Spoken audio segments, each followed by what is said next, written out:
Welcome out this week to A Case for America. I am Austin Hepworth, here along with Michael Hepworth, and we are here to talk about America, something that we love, as we feel that there are many great principles that have helped make America what it is. When we talk about the law, politics, other things associated with America, we go from the perspective that law is necessary to bring society out of a state of anarchy. So in this section here, if you're able to view this, there's a line with a balance. Anarchy's on the left side, tyranny's on the right side. And if you have too many laws, though, that leads to tyranny. And so you have to have a balance between law to pull you out of anarchy, but also morality or private solutions to guard against tyranny. And so we approach our discussions from this perspective. Today, we are following up on our Fifth Amendment discussions. We've talked a fair amount about the Fifth Amendment and some of the principles in it, such as due process. One of the things kind of closely tied to due process is the last line in the Fifth Amendment. And this line states that it says, "Nor shall private property be taken for public use without just compensation." Now, it's interesting because this language here doesn't expressly say that the government can't take it for private use. And it says that if it's taken for public use, it has to be with just compensation. What we're talking about here is what's commonly called the government's eminent domain power, and its ability to simply tell you, as a homeowner or a landowner, we want your land, we're going to take it from you. And this still happens fairly frequently to people here in America, where when there's a new road, a new freeway, usually any freeway expansion that's through a city, they're going to have to knock out homes or businesses. And very few people sell willingly when there's a new business, or I should say a new road, a new project that comes through. And so the government has the power to just literally knock on your door, put a notice up and say, hey, we've elected to take your property. And the United States Constitution didn't ban the government from having that power. It did give the government the ability to exercise the eminent domain power, but it did put in a restriction that they couldn't just take it. They did have to pay you for it, just compensation. And so there's a couple pieces that have stemmed from that in courts with what they need to interpret and look at. One of those involves what is public use and can they take it for private use, because it doesn't expressly prohibit taking things for private use. And then the other would be what's just compensation and what's required when the government takes your property. Because you can certainly get different appraisals for a property, you can certainly get different values put in, and that can swing fairly wildly. For some properties, there can be significant differences in that.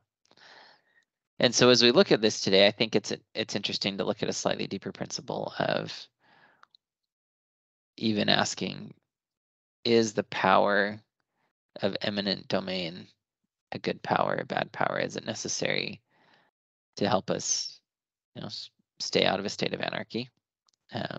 Is it necessary to promote this balance of liberty in the middle? And Michael, I'd be curious to know your thoughts on, just from a kind of principle foundational perspective, is the power of eminent domain something that's necessary, something that maybe is a remnant left in that doesn't need to be there anymore? Kind of curious. And it's a good question, because you can look at it from a lot of different perspectives. The first one, as you kind of alluded to, is you can just talk about roads. If you have decided that they need to be managed either federally or at a state level, then you kind of have to figure out, how does the state or the federal government obtain land to build a road? If they want to build a road, or they need to build a road into a certain area, and people just don't want to give up their land, are they just out of luck? I think we kind of have to ask that question.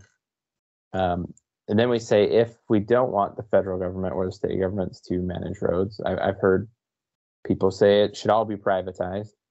What does that exactly look like? What does our road infrastructure look like if every road is privatized? does it become a mess in travel where private companies can't work together and how they build roads? Do they learn to get along and work together? Beyond that, today the question rises a lot around, as you said, public use. People want the government to be able to control land for what they deem to be public good.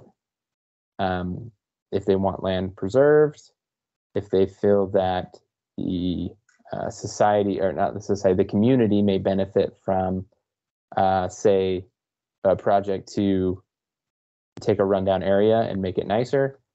Should the government, be it state or federal, be able to come in and buy up all the land and refurbish it, make it all nice? I think, to your point, we have to ask ourselves the deep principle of, not do we want the government to just be able to make life better, but the principle of, is it a good thing for the government to be able to enact eminent domain and take land for their own use? And I think in a world where it's well defined and tightly controlled, if you can say these are the only reasons that the government can purchase land, and the just compensation is well defined, I think there could be an argument for it. But the powers in that eminent domain must be expressly defined. I think public use has been, I think you'll probably go through it as you look through the cases, it's been widely interpreted.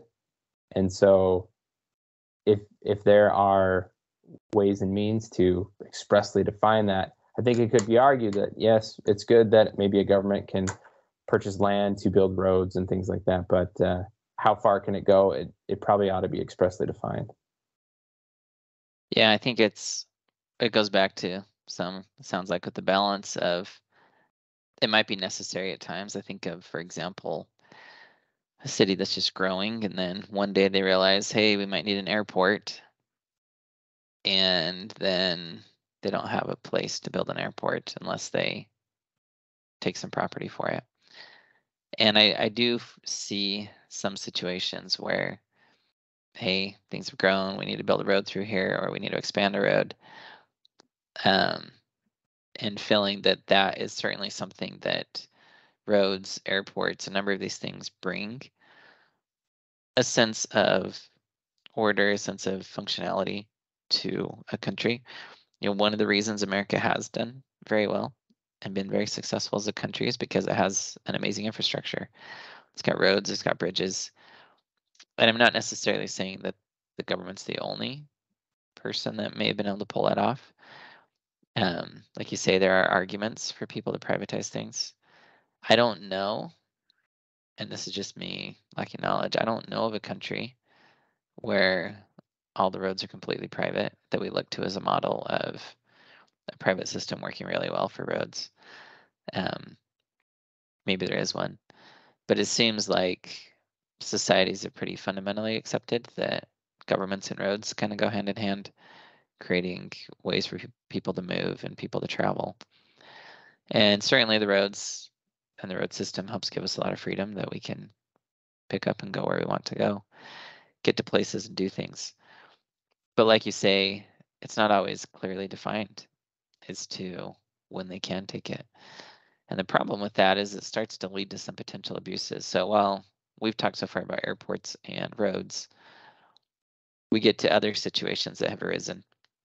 There's a case called Kelo versus New London that went to the Supreme Court. And in this case, the government, a local government, not even the federal government, decided that they wanted to take land from some private landowners, so just individuals that would, and they wanted to give it to another private owner or transfer it to them. And maybe the private owner bought it. I don't know the details of that exactly, but the private party and business wanted to develop a bunch of land, create a shopping center, create a business district. And there were some people that didn't want to sell. And so the local government said, yeah, we really want this. We'll just take their homes away from them. And they filed a lawsuit and said, hey, you can't do this. This isn't public use. Public use means the government owns it. It's a park, it's a airport, it's a road that everybody can use. And the Supreme Court went through and looked at it and said, you know what? We're going to say this is public use because it brings more jobs, which brings taxes, and helps the area out, makes it look nicer. So there's a public benefit. And essentially the Supreme Court said, as long as there's a public benefit that you can articulate that helps the people, you can take their property. And we saw this happen in a case in Detroit where, again, private homeowners, I think General Motors, producing cars, wanted to expand their factory, but needed to take out some homes to do it. People didn't want to sell. So they approached Detroit, and Detroit said, sure, we'll take those homes from people, and then you can buy them from us. And because it will produce a public benefit, there'll be more jobs and more taxes. And GM is now utilizing the power of the government to expand itself. This goes back to one of the concerns we've talked about for quite some time, which is the public-private partnership. This is another example of a public-private partnership where companies in some of these states can go in and say, hey, you'll get more jobs and more taxes out of this, so just take it from people. Let us build whatever we want to build here. You could imagine a place like Disney World or Disneyland arguing those things, saying, we'll bring a bunch of money to you, just take it from them. Now, even though the Supreme Court interpreted public use this way to essentially just mean any type of public benefit, the states have not necessarily done the same thing. To my knowledge, 49 of the 50 US states have a provision in it, in their state constitution, that also limits the state government's ability to take your property without just compensation. Indiana does not have an express provision, but the courts have held that it's an important enough right that it's implied in here somewhere, and they've read it into the Indiana Constitution. And so some states have not followed the Supreme Court's holding, and they weren't comfortable with the public benefit test that the Supreme Court did, and they still require there to be public use shown. So some states you're more protected. And then on the just compensation side, if the government comes, it's common when the government makes the decision to exercise eminent domain that there's lawsuits, people trying to get their valuation higher. Most of those cases settle out. The government comes in with some offer, people sue, fight over it, and eventually get a different amount of money. I know right now in Utah tries to pay a fair market value. They try and pay a decent one, and they try and give you a relocation help or package with it as well, so that you have assistance in getting to a new home. And they came recently through Salt Lake County in the last, well, it's been 10 years ago that they started this, but they were taking homes through eminent domain to build a new road that went through. And when they did that, they did help. They did work with people aggressively to try and help them relocate, find a good place to be. And I did hear from a number of people that they really appreciated the process. They weren't jaded by it. So it is possible, I think, for governments to do a good job with it. But it is something that currently there's not much of a check and balance on. The governments can do something if they choose to. And I think that's a really important point to highlight. The phrasing, at least in the federal constitution, is just compensation. And if you tear it apart, maybe you could say they don't say monetary compensation. They don't say market value. It just uses the term just compensation. And I think of if somebody wanted to come and buy my home, I like to joke that everything is for sale for the right price. But I'm usually calculating into it, if somebody's going to just come buy my home, what it's going to cost me to go get something similar, to end up in a place that I really like. Right now, I don't want to move because I'm very satisfied with where I live. So if somebody wanted me to move, I would want to find a place that I would be satisfied with. So I'd be scrutinizing lots of different places very heavily. And what is the maybe implicit cost associated with that? Can, as you mentioned with the Utah government, can they do a really good job at trying to help people relocate? These are important issues to individuals, the place that they live. And it's probably not so much just about am I paying you the market value of your home, or am I trying to find another situation for you where you can be just as or really close to as satisfied as you currently are? Yeah, and I think it's a good point to make that when we're talking about places we live, it isn't just moving because you're getting a new neighborhood, you're getting new associations, you're getting new people. That can impact your kids, that can impact you. And again, if you try and go into all those intangibles, how exactly does the government pay for it? It gets difficult. But it is something that, kudos to Utah. I think Utah tries decently hard. But in the same vein, one thing that I didn't love about what Utah did is when the recession hit and the home prices dropped super low, the government then bought the homes from people when the price was really low. Now, there's a good side to that in that the government was not spending a ton of funds. They were trying to be more judicious with things. But the bad side was these neighborhoods they went through, and I lived in one of them that was, I at least lived in a neighborhood close to where these homes were getting taken out. And so we started losing people from our local church congregation and things as they were required to move out. The government didn't build the road through that, though, for almost 10 years. And so they bought when the price was cheap, and then they used the homes for things like SWAT training. They'd go in and blow out the windows and stuff before they'd take these homes down. And which isn't necessarily bad in and of itself, but again, then the homes and the land would sit there and sit there and sit there for years and years and years. And I thought, should there be a limit? Should the government be able to say, oh, we'll build a road through here eventually, so we'll just buy it, and then who knows, 50, 60, 100 years later, we'll do it. I don't know. I don't know if that's entirely correct, but it doesn't feel completely right to me. It feels that there should be a little more necessity associated with it, where it's not just, it's a good price right now, so we're going to kick you out. Hopefully we'll do something with it at some point. So that's one check and balance that might be in place, is to say it's not public use if it's just going to sit there. And there has to be a reasonable time period in which you need to put it to public use to be able to take it. Obviously, it takes a little time to build a road, but to watch it sit almost a decade before they even started construction was still a little bit wild to me to see. Another one is, again, and just in talking about, well, what can they take your land for? What can they request they do with it? If the university next to you wants to expand, can they just say, oh, too bad, we're going to take your land because we want to expand the state university?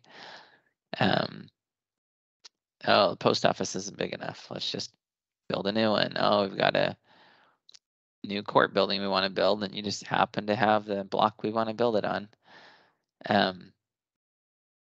Again, there is a balance of maybe some of these things need to happen.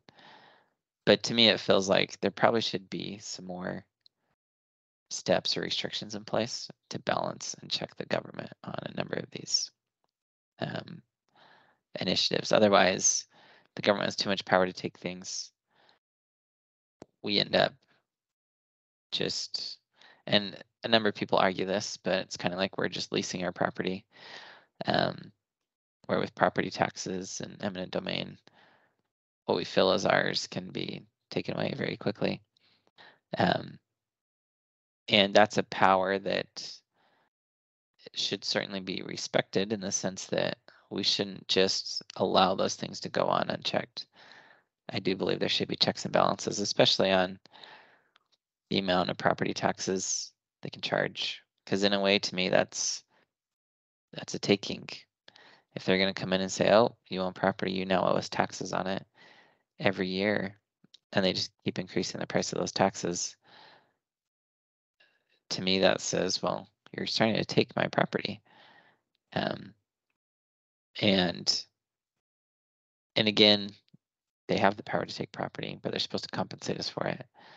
But instead, we're paying them for the right to keep it. It feels a little backwards.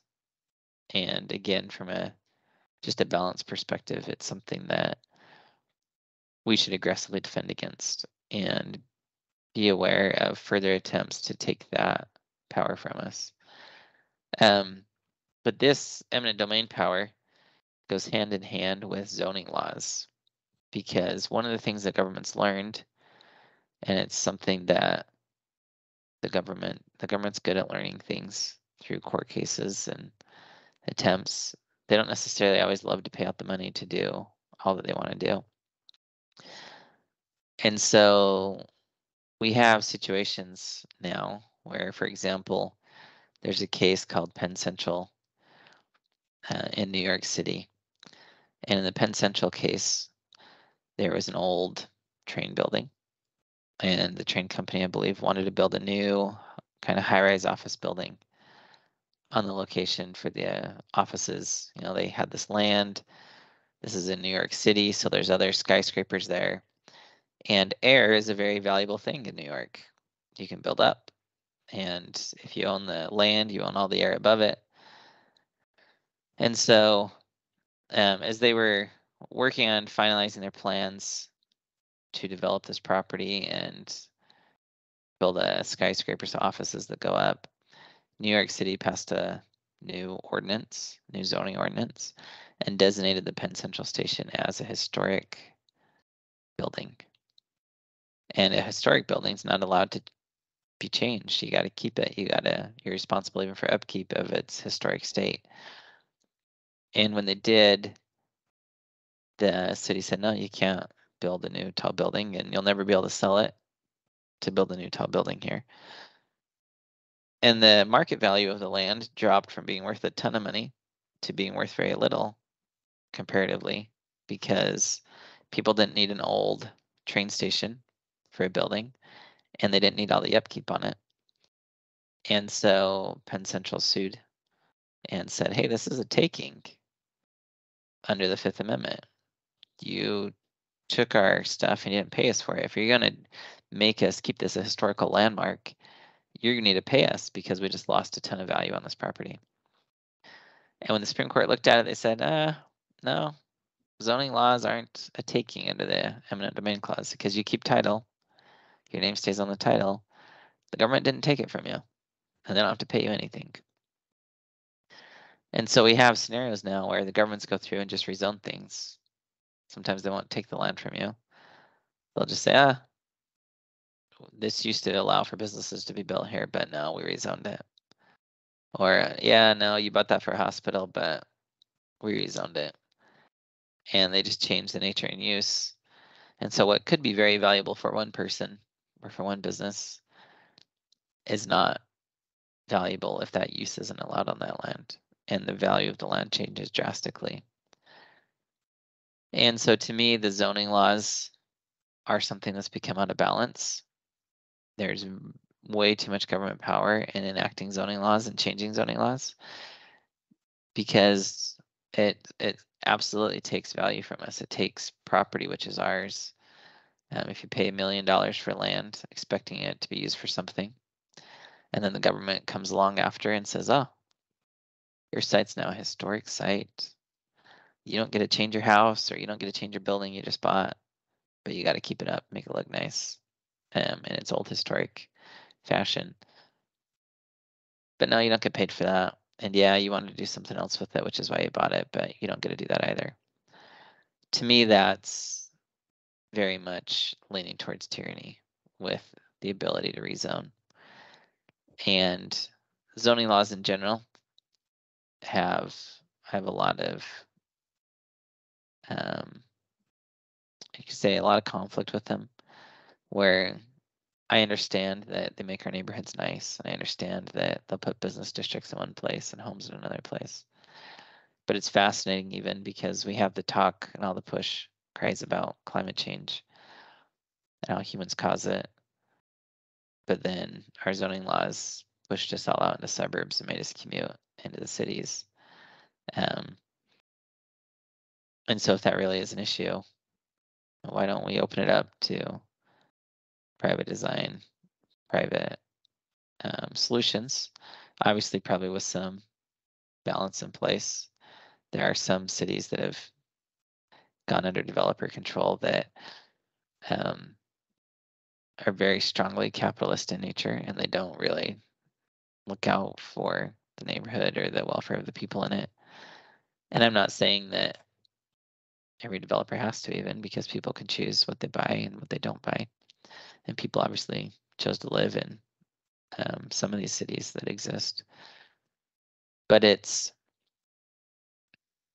me, it's to look at and go, wow, so my property can literally be zoned one way today, and the next day just rezoned. I'm now a historical thing. I know even it's interesting with the desire to preserve history. I was talking to a guy. My house here is close to the freeway that runs through Salt Lake City. And I was talking to someone else in the neighborhood. And he says, yeah, he says, my house was built a long time ago. He says, my house actually used to sit right where the freeway runs. He said, but when they expanded the freeway, they actually picked his house up and moved it to the side so that it was preserved. And when they built, I think it was the federal courthouse in Salt Lake, it could have been another building, so don't quote me on that. But there was an old historic building that they needed the land for. And so they actually picked the building up. I don't know, it was 10, 12 stories, if I remember correctly. Made of brick. And they actually put it on a machine that rolled it across the street. It took it 24 hours to roll across the street, move this building across the street and dropped it back down so that the historical building was still there. It was just in a new spot. And I think there's something to be said potentially for preserving history. I do believe there's great value in history. And those are some ways where the government's obviously taken some steps to preserve history and put money into that. And obviously we want to balance with that as well. But to me, when we look at zoning laws, to just say, well, yeah, the government can just rezone, and then you lose rights associated with your property, that's of concern to me. And I don't know that the founding fathers envisioned zoning laws, but I do see it's a way the government manipulates things by just saying, oh, we didn't take it. We just said you can't do certain things with it, but it's still yours. I wonder if we should ask, if we can get back to what is the primary role of government, and can they play maybe some secondary or tertiary roles here? But is the primary role of government to preserve history? Is it to provide more tax revenue, make neighborhoods look better, or is the primary role of the government to protect the individual freedom? And then inside of there, can they maybe do some work as far as preserving history, doing something for a public good? And maybe we need to talk more deeply about what do we mean by public good, as it's kind of a subjective definition. I think if you look throughout history, every century, people are going to disagree about what a public good is. But do we talk about what we consider to be the primary role of government? And if they aren't acting in their primary role, should their power and scope be limited? So they can't just say, hey, one of our roles is to protect history. We can now rob you essentially of all this value that you had in this piece of land because we feel that it needs to protect history. Or do they say, well, this is kind of a secondary or tertiary role we play. We can't just go out and rob people of all this value. We have to find another way of preserving history. Yeah, and I think that's a great way to look at it from a balanced perspective, even just to say, do we want our government out just making sure our neighborhoods look great? Is that really the type of role we want? Because that produces a very nanny-like state where they're always, there, and what the government enforcers drive around. I remember a little off topic, but it makes me laugh.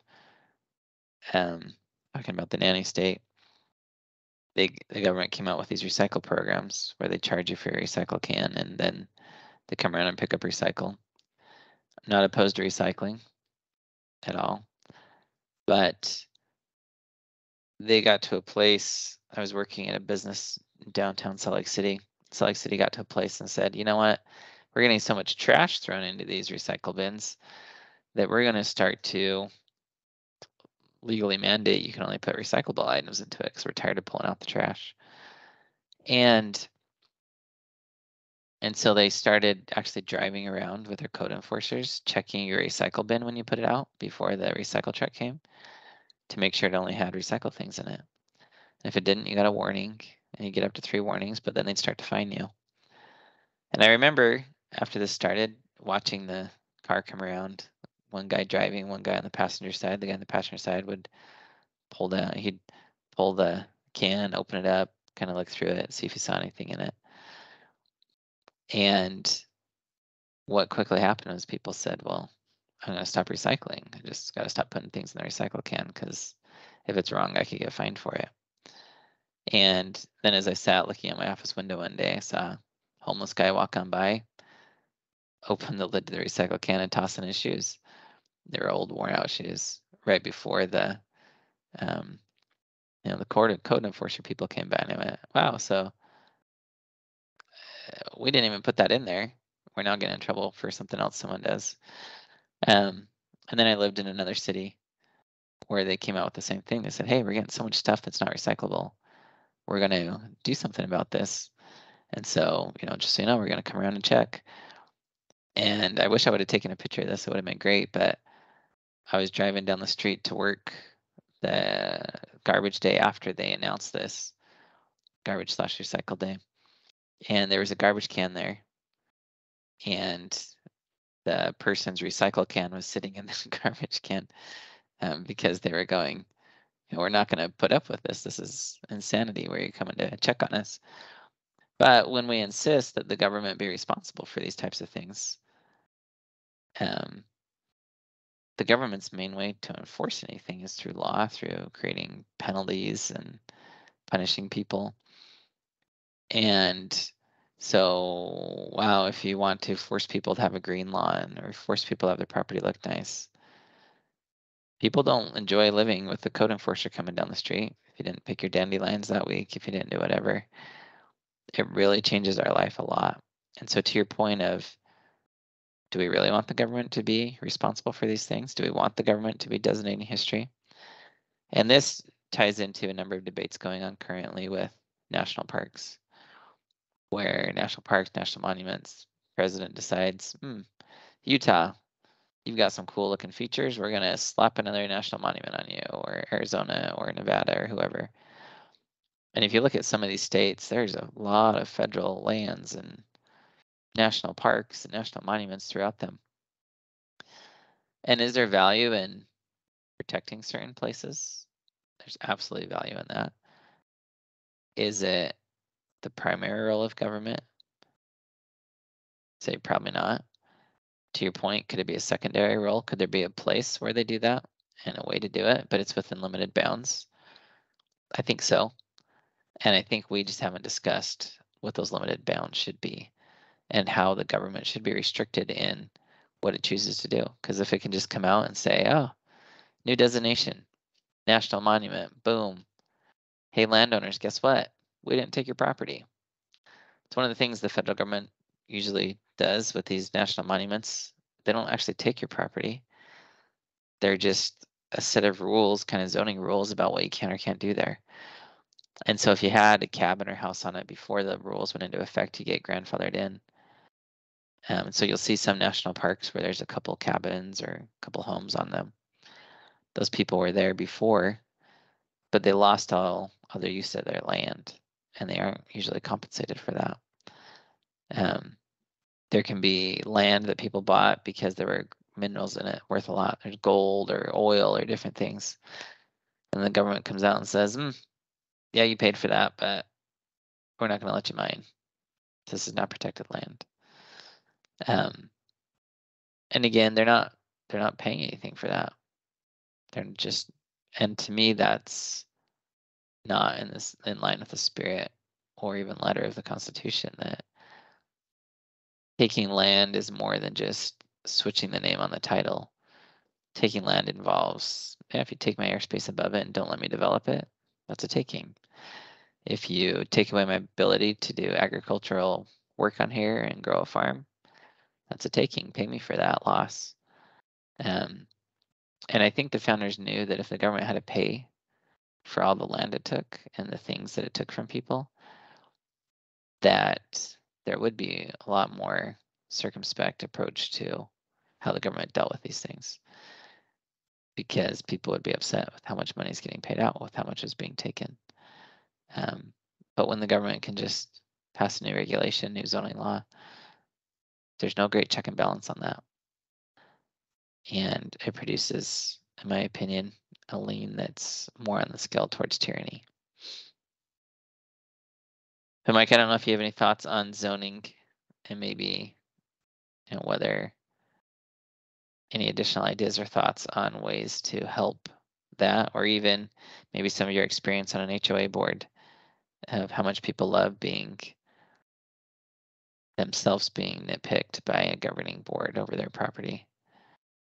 Yeah, what I'm always amazed by is the variety of things that people are concerned about.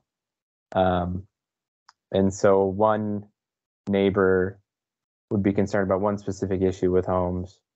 Another neighbor doesn't care in the least. You approach this neighbor and say, this neighbor has a concern. They're like, that's not a concern for me. Why are they caring about that? That neighbor is concerned with something entirely different. And so call it, some HOAs prohibit parking on the street or parking on the street overnight. Some prohibit having trailers in your driveway or something like that.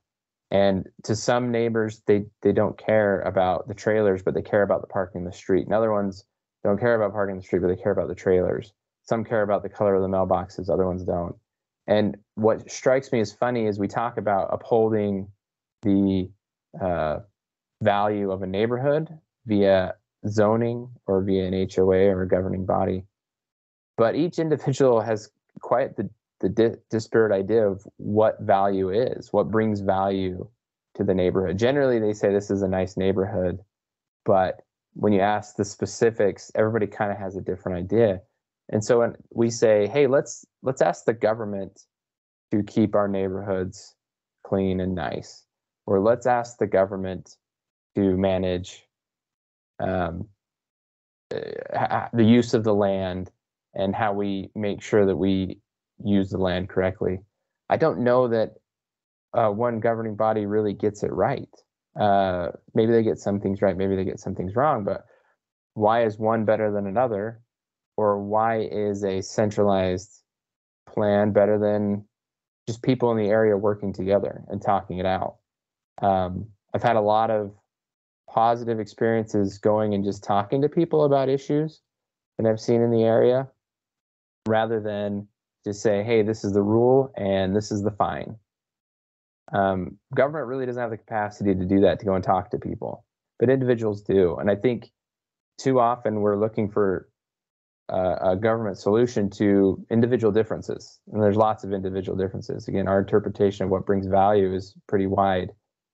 And so I think it tends towards tyranny when we ask the government to come in and say, we know best on what makes a neighborhood nice or a business district nice, or we know best about how a piece of land should be used to benefit the environment. I think there's lots of good ideas out there, and I don't know that they're all housed inside the government. I think we should be careful and maybe stand up a little bit as citizens and try to take some private responsibility for some of the places we live in. Can we come up with some private solutions and not ask the government to help us with the difference that we may have with somebody around us? Yeah, and I think, those are all great points. I was thinking as you talked about some of the impetus to zoning laws obviously came through industrialization, when factories started to pollute a lot. And the government said, hey, we have to start to protect people from polluting factories. And so it started to say you can pollute in some areas, not in others. Then there's issues with streams and air and whatnot. But it is interesting to contrast that to the economy. The government doesn't tell people what to do for a job. They don't tell businesses what to produce. And somehow it's all done. They call it the invisible hand. where, oh, you need a camera? Well, you can get a camera, and there's companies that make all the parts you need for it, and you can assemble those things together. And how does that work? Nobody truly knows. But to me, it's one of the principles that humans are amazing. They solve problems, they figure things out. And I go to an example of the plug that you plug into for power. You got your power cord, it has the 3-prong plug on it. Everyone in America, to my knowledge, still has these 3 prongs. At one point, we set a standard and said, hey, if you're going to make a plug, do it this way. And that certainly helped innovation in some ways, in that, well, you didn't have to worry about having 3 different plug systems in your home to plug in all the different competitors' plugs. Everyone's plugs are, you can move from one home to another. Innovation can go forward and work on things. But in the same vein, when we look at all the different ways to charge now that exist, they still ultimately, some of them are now just going to a USB plug because of computers and other devices. But you still buy a 3-prong converter quite often to go to the USB because we still have this standard in place. And I look at that and I think, what if the government or any body had never said 3 prongs are the standard and just let the world evolve and develop as it did? I've always wondered if we'd have way cooler ways to plug things in, to power things, to get stuff done, instead of the old system that we have. And yeah, maybe we'd have to replace a few electrical outlets along the way. But again, I think people would respond to that. There'd probably be ones we'd get that, you could plug in and convert to something else. Like there'd be all kinds of solutions that come up. And again, I just think, did we miss something? Did we miss some innovation along the way because we forced a standard? And ultimately, my belief is we probably did. By sticking to something that's now, there's so many other ways to do it. Are we still kind of stuck in the past? Are we not able to move on? And I look at things like the law, the practice of law, even. Get another tangent slightly, but it ties in. The law hates to change. It's stuck in this very old formulaic way of processing things, of doing things. It took it forever to embrace technology. It still hasn't fully embraced it. They still have court reporters that type shorthand instead of using audio devices. And there's a lot that the law is still working to change or to accept change with, while society is just moving forward very quickly. And I think, yeah, there is this interesting notion, balance of, can we trust people to do certain things? Can we trust stuff to work out? Does the government have to step in and zone everything? I don't think so. I don't think so at all. And can we still have some neat neighborhoods? Can we still have some private solutions? Sure. But does it have to be at the expense of people and their liberty? I don't personally think so. And so to me, one of the takeaways of looking at this is I actually believe strongly zoning laws should fall under the restrictions on eminent domain. That when the government zones and rezones and takes away your property value, that you should be compensated for it. And if they're going to do that, they should be compensating people. And I think it would force the government to be much more judicious about what it's doing and allow for the maximum amount of freedom. And only in situations where it was truly necessary, which there probably are some, and I think people could probably articulate some. But in these situations where it's truly necessary, they'd have to pay for it and compensate people for what's lost. But then go back to, I'm not a fan of the public benefit test that the government did. Just, oh yeah, we can give it to a developer as long as taxes and jobs come in. Just go, no, that's so wrong. That's not public use. That's a public-private partnership. We should be very, very opposed to public-private partnerships, and not using the government power to benefit private groups, private companies, individuals. So some of the things to consider with eminent domain, for sure. And again, if you look around, you can do some digging on it. It's still a fairly active power. The government still uses it fairly often. I know they're looking at it in Utah again. They're going to expand the freeway through a certain section, and they've identified there's a minimum number of homes and businesses that have to be kicked out to do the expansion. And they haven't told who yet. It will be, because there's a couple options of which homes they take out and which businesses, but it will happen. And it's still a government power that rolls forward. And so it'd be great to put some bounds on it in the states where they've allowed it to go loose, kind of like the federal government did, and to claw it back a little bit to better check the government power that we're taking our land. So thanks for joining us today. We really appreciate you being with us. Next week, we'll pick up with the Sixth Amendment. There's quite a bit to talk about in the Sixth Amendment, so we'll probably break it up into a few parts, but we will go through that in some more detail as well. So we will plan on seeing you then, or being with you then.